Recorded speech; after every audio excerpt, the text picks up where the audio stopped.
about we switch it up with a little drum and fucking bass?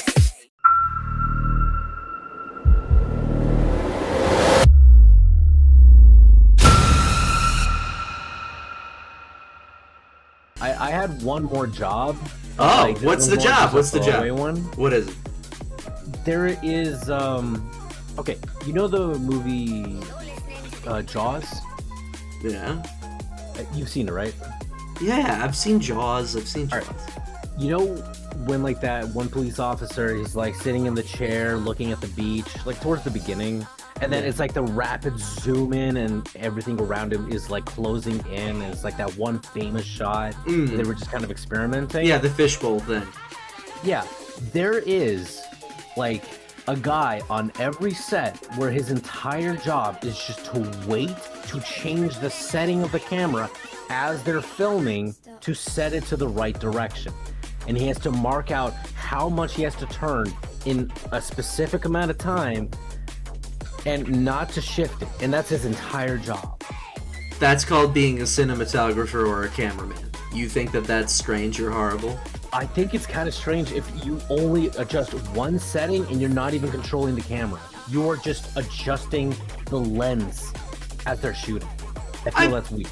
I mean, I've been friends with grips, so I mean, not grips like the rapper, or I mean, no, Crips. No, they listen. It's not that hard. It's actually very easy. That was my job on multiple occasions, actually. Oh. Yeah. Wait, you're just adjusting it as the camera setting is changing? Well, yeah, because we had a camera set up in the office of the newsroom, and we would just kind of like focus on whoever came by and adjust the color ratio, and then go press record, and then say go, and yeah. Huh. Okay. All right. Yeah. Never mind that. Look, I don't have any experience in the industry. I just heard about that job, and it makes me feel things. It makes you feel jealous? Confusion. Yeah. Okay. Yeah, no. I'm not jealous of that job. No, believe me, there's nothing to be jealous of. It's barely a job. Yeah. It is a lifestyle. It is a lifestyle. Oh my god. Let me tell you, being a teleprompter was perhaps like the least job I've ever had. And I did that for like a year. Oh, jeez. Yeah, it's where, like, basically, you go in for when you're, like, live, and you wait for your cue, and then you turn your wrist to make the script readable. And that's your job. Interesting. It's awful. It's like you're cranking your wrist and getting paid for it. I felt like a whore. I felt like I was just whacking it off all day, whacking it off. I'm whacking it to computer prompter. Yeah, and fucking like, and then there's this one lady that I met like 8 months into it, and she's like, "Oh man, I wish I could be a teleprompter and work on the show that you're working on. I'm a freelance teleprompter." And I'm like, "What do you mean they're hiring freelance for this? You could grab anyone on your staff to make the teleprompter go. You open the computer, you go to the area of the script that it is and open the correct file, and then you twist. Voila, bitch!"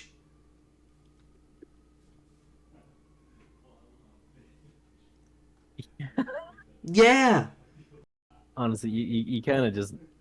You already hit it. I can't really add much. This is your line of work. Yeah, no. The weird thing is that you'd wait all day. You would wait because they'll be like, "Oh yeah, could you run and grab this or like help set this up?" And it's like, "Sure. What else do you need?" It's like, "Nothing, production assistant." Anyway, bye. And then it's like, "Oh, okay. What else do you need help with?" And you could do the job of a production coordinator for a day or two, but you'd only get, paid 1 hour extra, which is not right. You should be paid the job of a production coordinator for that. Yeah. But they called it one step down. They called me a runner, even though I was a production assistant.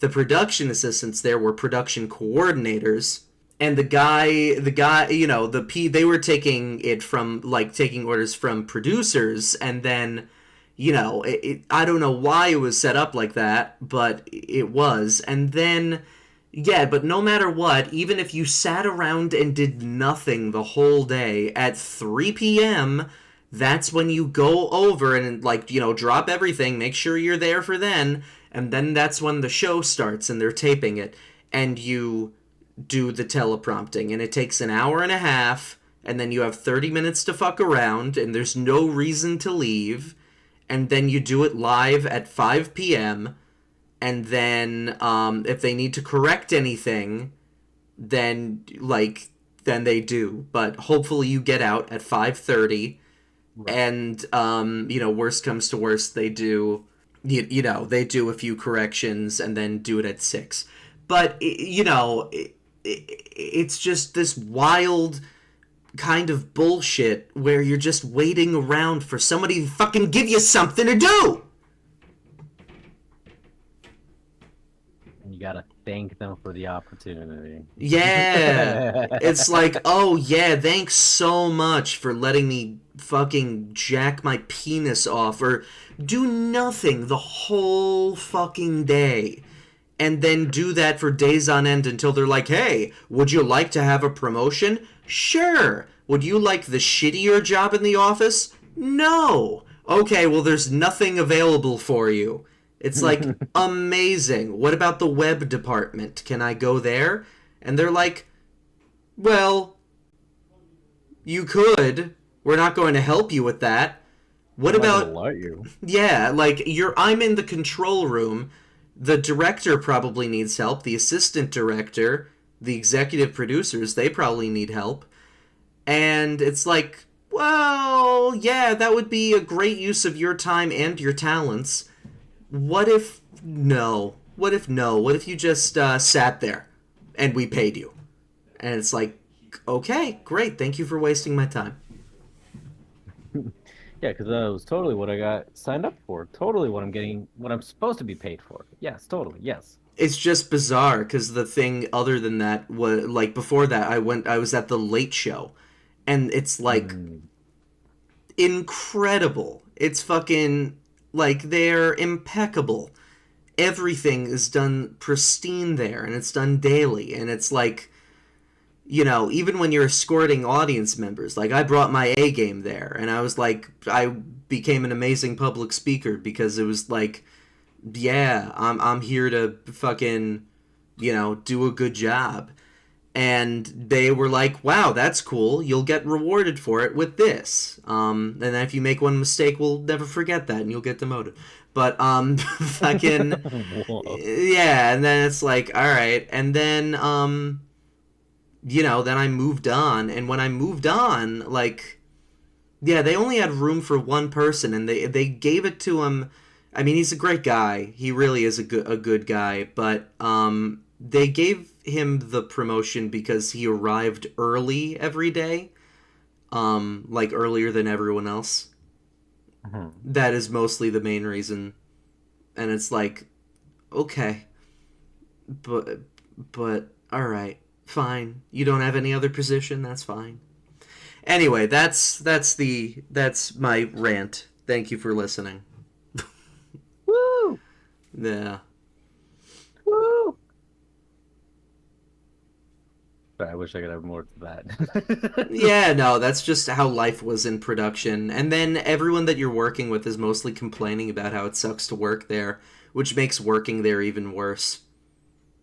I'm pretty miserable. Yeah, and then the only time that I've ever talked with Deborah, the main diva, is when she was screaming at people.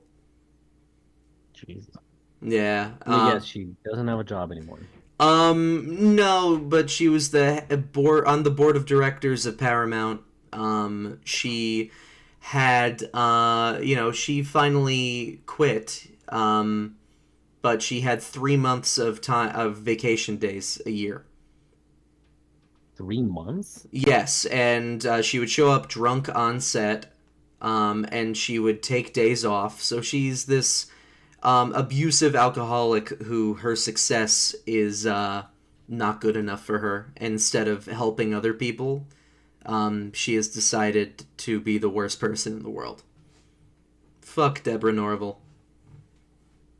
All right, well, yeah, I agree with you there. I don't know much about her other than she had a failed TV show. Yeah, yeah. That's all. That's all she will be remembered for. That's all she wrote. Yeah. I had to go through prison letters once that were sent to us, and there was one that said, "Ah, Deborah, I see you on the TV every once in a while, and I want to suck on those supple little pointy nipples of yours."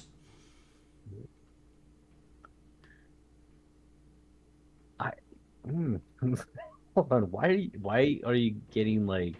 Why was the station getting any kind of fan mail from a prison, and why was it being like taken seriously? Well, actually, when it comes to prison, and I know this because people from prison would email the radio station at Seton Hall. They have to, prison people like have to, or like, I don't know, but it's commonplace for them to send mail to productions for some reason. Like, it either makes their sentencing better, or like it's like a community service thing. I have no idea why they do it, but they also did that to WSOU. And there was my roommate had a fan from prison.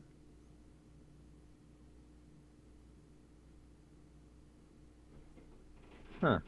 Yeah, he'd write him every week. It's kind of depressing, isn't it? Yeah, this whole segment has been really depressing. Yeah, yeah. When you do the the cover, it should be like us holding 2 tissues, kind of crying. Yeah, I'll pick the saddest one. Or, considering I'm not leaving you too much room to talk, maybe I'll do the horror one where I've kidnapped you and put my hand around your mouth. It's what is it? It's like the Reservoir Dogs scene where you're just kind of like talking and ranting, kind of dancing to some song, and I'm just like kind of like crying and tied up to a chair. I can't wait to cut your ear off. You better listen with that other one, though. Well, there's only one thing for sure. You are in the wrong podcast.